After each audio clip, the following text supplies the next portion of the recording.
एक बार गौतम बुद्ध वैशाली नगरी में धर्म प्रचार के लिए जा रहे थे। जब वे नगरी के बीचों बीच से गुजर रहे थे तब उन्होंने देखा कि कुछ सैनिक एक लड़की का पीछा करे रहे हैं।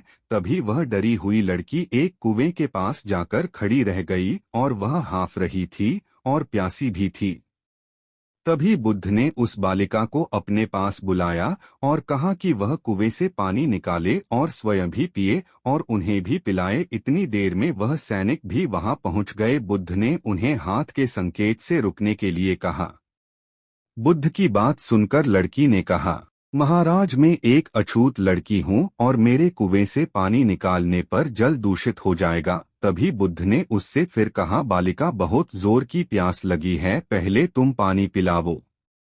तभी कुछ देर बाद वैशाली नगरी के राजा भी आ गए। फिर उन्होंने बुद्ध को नमन किया। बाद में सोने के बर्तन में केवड़े और गुलाब का सुगंधित पानी पीने के लिए दिया, पर गौतम बुद्ध ने उसे पीने से मना कर दिया।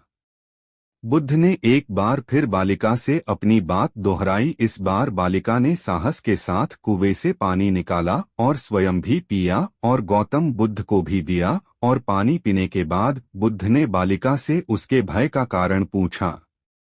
तब उस बालिका ने बताया, मुझे सयोंग से राजा के दरबार में गाने का अवसर मिला था और राजा ने मेरा गीत सुन मुझे अपनी गले की माला पुरस्कार स्वरूप दी। लेकिन उन्हें किसी ने बताया कि मैं एक अछूत लड़की हूँ और यह जानते ही राजा ने मुझे अपने सैनिक को मुझे जेल में डालने के लिए बोल दिया।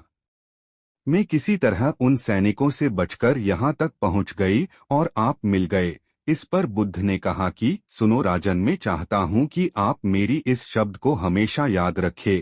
कोई भी मनुष्य की पहचान उसके धर्म और जाति से नहीं बल्कि उसके स्वभाव या उसके अच्छे काम से होती है।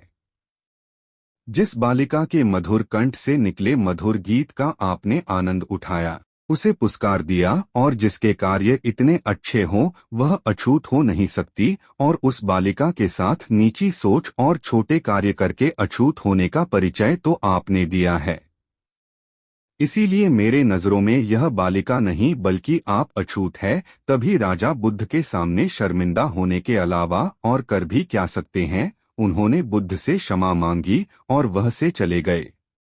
सीख: इस कहानी से हमें यह सीख मिलती है कि कोई भी इंसान अपने कार्यों और कर्मों से बड़ा बनता है, बल्कि अपने धर्म या जाति से नहीं।